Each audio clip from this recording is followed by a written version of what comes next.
Enough of this racket! Get out of here with that baby, right now! In the middle of the night, my husband was fed up with our baby's crying. He shouted angrily, and just like that, he drove me and our 3-month-old daughter out of our home. With the change of seasons, the mornings and evenings were beginning to get chilly, and it looked like it was going to rain any minute. I'm freezing. If we stay out here, we'll freeze to death. Without a wallet or a coat, I began to shiver as the cold seeped into my bones. Please, let us in! Despite my constant knocking, there was no response from inside. Helpless, I wrapped my crying child tightly in her blanket to keep her warm, and we continued to walk. I must protect my baby, at least. Wandering aimlessly in the night, I was exhausted and found myself sitting on a bench in the park, frozen to the core. As I gazed up at the sky, the events that led us here played back in my mind. How did we end up in this situation? Tears that I could no longer hold back streamed down my cheeks. My name is Olivia, and I am 31 years old. My parents divorced when I was in middle school, and my mother single-handedly sent me to college. 2 years ago, while crossing a pedestrian lane, she was hit by a car and passed away. In exchange for a huge accident compensation, I lost my only family member, leaving me in a state of despair. During this time, Benjamin, who was my college classmate and now my husband, was there to support me.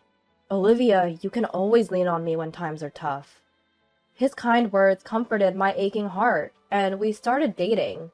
A year later, he proposed, and we got married. I was grateful that we were blessed with a child so soon, and I thought we could build a happy family. I'm pregnant. We're already 3 months along. What? Are you serious?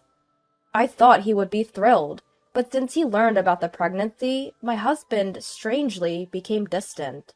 Not only that, his attitude became increasingly cold. What is this dinner? Isn't this just fast food? I'm sorry. Morning sickness hit me hard. I couldn't cook. If you can't even manage now, I worry about the future. Useless. The only thing I could do was watch my husband's back as he stormed off after his harsh words. Even when my belly became heavy and bending down became a challenge, he wouldn't lend a hand. Still, I believed that once our baby was born, he would return to his kinder self. After the birth, he visited the hospital right away, but after that, he never showed his face, claiming he was busy with work. When I was discharged, I had to take our daughter home alone. And that's when the real nightmare started.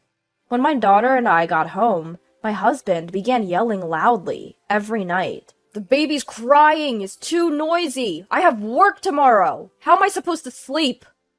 I understand where my hard-working husband, who supports us, is coming from, but I can't seem to soothe our crying daughter. If only my mom was here. With each passing day, I felt a deepening rift between my husband and me, plagued by a sense of loneliness. Even though our daughter is very quiet during the day, when night falls, it's as if she senses her father's tense and angry mood and starts to cry. I don't know what to do anymore. This life is the polar opposite of the warm and happy family I envisioned. My husband leaves all childcare responsibilities to me, claiming he's busy with work. On his days off, he'd say he can't relax at home and would go out. Running around all day taking care of a baby left me exhausted, both physically and emotionally, and our daughter's night crying seemed to get worse each day, as if she could sense my distress. One night, my husband's anger reached its peak. Get out of this house with that baby right now! I can't do that. Before I could finish my sentence, my daughter and I were thrown out into the cold night. Without keys, a wallet, or a cell phone, I couldn't go back home and was left feeling helpless. I wrapped my daughter tightly in a blanket to keep her warm, held her close, and just kept walking until I sat down on a bench, cursing my life. We were supposed to be happy. How did it come to this? As if expressing my inner turmoil, my daughter started crying again. but I was too worn out to move. Just as I was starting to feel faint from the cold, an older woman's voice called out, "Are you okay? Mom?" For a moment, I thought my deceased mother had come from the afterlife. I lifted my face to see a stranger, looking worried. "What are you doing in such a cold place?" "My husband kicked me out because of our baby's crying." "Did you two have a fight? You'll catch a cold here. Come, stay at my place." But as I hesitated, not sure if I should impose on a stranger, she took my daughter from me, started soothing her, and my daughter suddenly became cheerful. "It's okay. Don't worry. Let's go somewhere warm for the baby's sake." Upon entering the house, my daughter was gently wrapped in a soft blanket to ward off the chill. "Drink this to warm up." She even offered a warm glass of hot milk. My daughter, nestled in her arms, started to sleep peacefully, her gentle snores echoing in the quiet room. I can't believe it. No matter how much I tried, she just wouldn't calm down. It can be quite tough if you're not used to it. I recently became a grandmother, and I've been taking care of the little one occasionally. Maybe that's why I've become so sensitive to a baby's cries. I'm glad I decided to check on the noise. Looking closely at the woman, her gentle smile tugging at the corners of her eyes, she was around the same age as my mother. The warmth of her atmosphere allowed me to feel at ease for the first time in a while. "I'm sorry for intruding like this." "It's okay. We should help each other out in times of need. Do you need me to take you home? Do you live close by?" "No, I might just get thrown out again." Seeing me stumble over my words, she kindly offered me to stay until morning. Her kindness moved me to tears again. "Thank you so much. My name is Olivia." "Wait a minute. Isn't your baby's name Anne?" "Yes, but how did you—" Turns out, this woman was Jackson, my husband's direct superior. She had sent us a gift when our daughter was born, so she remembered Anne's name. I was surprised at the coincidence and regretted complaining about my husband to her. "We're always grateful for your help. The thing is, my husband has been busy with work lately, and he seems quite tired." "That can't be right. Your husband has been on parental leave for the past 2 months." "What? But he says he goes to work every day. He even said he has work tomorrow." "Tomorrow is a holiday. The office will be closed. I wonder what he's up to." I had no idea that my husband, who I thought was always working, was actually on vacation.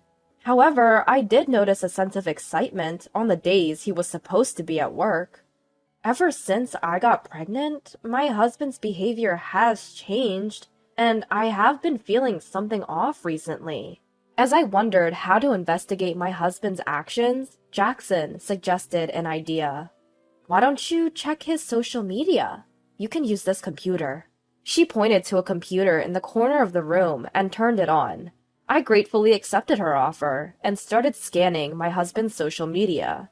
To my shock, I found a pile of photos of him and another woman. He must have thought I was too preoccupied with parenting and housework to ever notice. They look like a couple, don't they? That's Ava! She worked at our company for only 3 months and recently quit. No way! Although I had a hunch, I was too overwhelmed with my first experience of motherhood to consider it seriously. However, realizing he was truly having an affair was more shocking than I had anticipated. Do you know her address? Her contact information? I'm sorry, I shouldn't have mentioned her name. It's personal information, and I can't disclose it. Oh, right. As I deflated, Jackson comforted me. I'll do everything I can to help with anything else. Hey, isn't this the Paris Hotel? I know it's a fancy place, and you've been here several times. Do you have that much money? True enough, there were numerous photos on social media of my husband and his mistress, the woman, indulging in luxury dining at the renowned Paris Hotel. As I was on maternity leave, there was no income, and my husband hadn't saved any money, once we got married.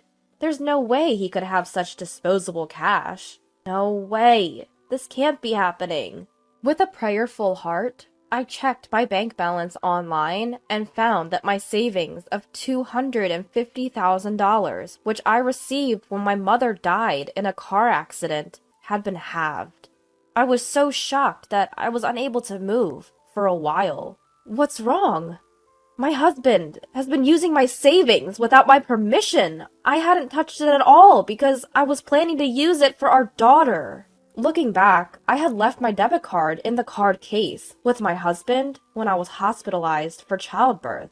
Since that day, he hadn't visited me in the hospital even once. And the first time he withdrew from my savings was the day I handed him the debit card. I, who trusted my husband, thought he had locked it in a safe and didn't doubt him. I can't forgive him. He's been using my beloved mother's inheritance without my permission. We must punish the lying cheater, and the best way to do that is to secure evidence. With a smirk on his face, Jackson handed me a digital camera. The next day, as we watched from the car, Jackson was driving near our house. My husband, humming a tune, hopped into his car and drove off. He doesn't even worry about our daughter and me. Instead, he's making a fool of himself by being so excited. As expected, my husband's car arrived at the Paris hotel. After a while, the misters came, and they casually linked arms and entered the hotel restaurant, as if it were the most natural thing in the world. I asked Jackson to look after our daughter, and sat quietly in a seat behind them. I've had enough of Olivia's stubbornness. Finally, I kicked her out last night. Now if she files for divorce, I'll get the compensation she received from her mother's car accident. If things go well, I might even get the alimony from the divorce trial. You're a bad man. Your wife doesn't even realize that you're after her money. Since her mother passed away, I've been very kind to her so that she'll never find out. But having a child was an unexpected obstacle. Listening to my husband's unbelievable words, my head went blank from the shock. Unaware of my feelings, my husband, swinging the key to the hotel room, heads for the elevator with the woman. When I secretly followed them, even though it was just a brief moment before the elevator arrived, the two of them began to hug and even start kissing. Even though I was prepared, seeing the affair in action was painful. A chill ran down my spine at my husband's voice, saying, "This is a pre-celebration for kicking Olivia out. Let's have a blast today." Unable to speak up, the two of them were swallowed up by the elevator. Left behind, I was so frustrated that I couldn't say anything, and I was overwhelmed with sadness and despair. I couldn't stand and fell to my knees right there. At that moment, the sadness that dominated my heart began to turn into a desire for revenge. It's too cruel to betray me like this. I can't just let this go. That evening, timing my return for when my husband got home from work, I made my way back to the house. "Well, look who's back." "I'm sorry. I'll do whatever you say from now on. Please, let me back in the house." To tighten the noose around him, I decided to play the part of the obedient wife for a little while, quelling my rising anger. "Fine. From now on, I'm not giving you any living expenses. Do whatever you want." Understood. Without uttering a single word of disagreement and not mentioning divorce, I was clearly annoying my husband. Despite his continued horrible attitude, I kept tolerating it. And while my husband pretended to be at work but was meeting his mistress, I was searching for the house for evidence of his affair. I found several receipts for hotels and meals in his bag and suit pockets, but that alone seemed like weak evidence. So I traced to social media under the woman's name, and her identity was finally revealed. 2 weeks later, all the preparations were ready, and I once again visited the notorious Paris hotel. The two of them were nonchalantly having dinner and getting cozy in public, as they did before. I approached them as they were about to get on the elevator. "What are you doing here?" Why are you here?" "I am obviously here for a work meeting." Quickly shaking off the arm entwined with his mistress, My husband, looking guilty, tried to escape. That's odd. Today's a day off, isn't it? Hearing my strong, sharp voice, he turned around in surprise. What? Jackson? You're supposed to be on parental leave, right? How come you're working? Well... My husband, looking pathetic and flustered, had never dreamed I'd be with his boss. His mistress, the woman, also seemed quite surprised, and was at a loss. Hello, Ava. Long time no see. Yes, The mistress, called by name, seemed nervous and unsure of what to do, looking down. The strange atmosphere was palpable, and I could feel the surrounding people staring at us. Since we're drawing attention, let's move this to the room you guys booked. Unless you want me to scatter these photos around here. Is that okay? As I showed the photos that proved their affair to my staggering husband, he quickly grabbed my arm and pulled me into the elevator. Jackson caught the fleeing mistress and brought her along. Why are you with Jackson? The day you kicked me out, I had nowhere to go and was sitting in the park when Jackson heard our daughter crying and invited me in. Seriously? It goes to show you can't do wrong and get away with it. Upon entering the room, I dumped all the evidence I had gathered onto the table, leaving the two of them in shock. What? These photos? I was here the day after you kicked me out of the house. It was shocking, but I took these as evidence of your affair. That's low. That's my line. Lying about work to meet your mistress, and even taking parental leave? How despicable can you get? My husband had no words for me, silenced by what I'd said. But I still had more to say. I'm aware you used my savings without my consent. That money was a legacy from my mother. That's our shared property. I don't see an issue with me using it. What? It's not shared property, it's mine, and mine alone. Really? Is that so? Yes, it is. So you will return the $120,000 you used. Come on, we're married. Let's not get into such tedious matters. Exhausted by his indifference, I swiftly pulled out the divorce papers from my bag and slammed them on the table. I'm fed up with you. Fill out these divorce papers immediately. That's a leap, don't you think? Didn't I hear you say you wanted me to bring up divorce? I played a recording of a conversation we had during a previous meal. His unbearable words echoed throughout the room. Give me a break. Not a chance! To think you approached me just for my money? It all became clear after I heard our conversation from that day. That's why you became so cold all of a sudden. There's a lot to this situation. I don't want to hear any excuses or lies. Pay me $20,000 for the affair, $10,000 for all the times you mistreated me, $120,000 for the money you took from my savings, and $110,000 for child support until our daughter turns 20. That's a total of $260,000 in one lump sum. What mistreatment? You kicked me and our daughter out of the house in the middle of the night and didn't provide living expenses. He clearly didn't expect his actions to become grounds for financial restitution in a divorce proceeding. Sweating profusely, his desperate plea for calm was pitiful. Just calm down. Let's talk this out. Don't mock me. And don't think you're out of this either. I'll be seeking $20,000 in damages. From you, too. When I pointed at his mistress, she turned pale. I have to pay too? Of course! But in return, I'm divorcing him. So you two can be open about your relationship. That should be a relief, right? This is a problem. I'm sorry. Forgive me. My desperate husband apologized, while his mistress was speechless, her mouth gaping open. I took the house keys and card case from my husband's bag. I sold the house that was in my name. Jackson reported everything to the company, and it seems you're going to be fired. When I told your parents about this, they were absolutely furious. They're considering cutting ties with you, so you've lost everything, haven't you? Please, spare me. This one time, I'll be a good husband. I promise. My husband's plea, his face a mess of tears and snot, was the most pitiful sight I'd ever seen, and it completely wiped away the last shreds of compassion I might have had for him.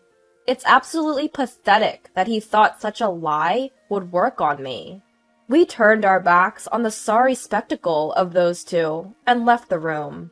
My husband was officially fired, losing not just his home, but his workplace too. I didn't want to see my husband ever again, so I arranged for a divorce through a lawyer. I demanded compensation for the divorce, the money he had squandered, and child support. His parents were furious with him, and since he couldn't pay all the compensation in one go, his father forced him to work in a mine. He would have his wages garnished to pay me back. I got an immediate payment of $20,000 from his mistress. My daughter and I left the house we'd been living in, bought a small apartment, and started our new life. The moment we started living here, my daughter's night crying stopped completely. I'm really grateful for Jackson, who worries about us and calls us every now and then. Together with my daughter, I will build a happy, smile-filled home.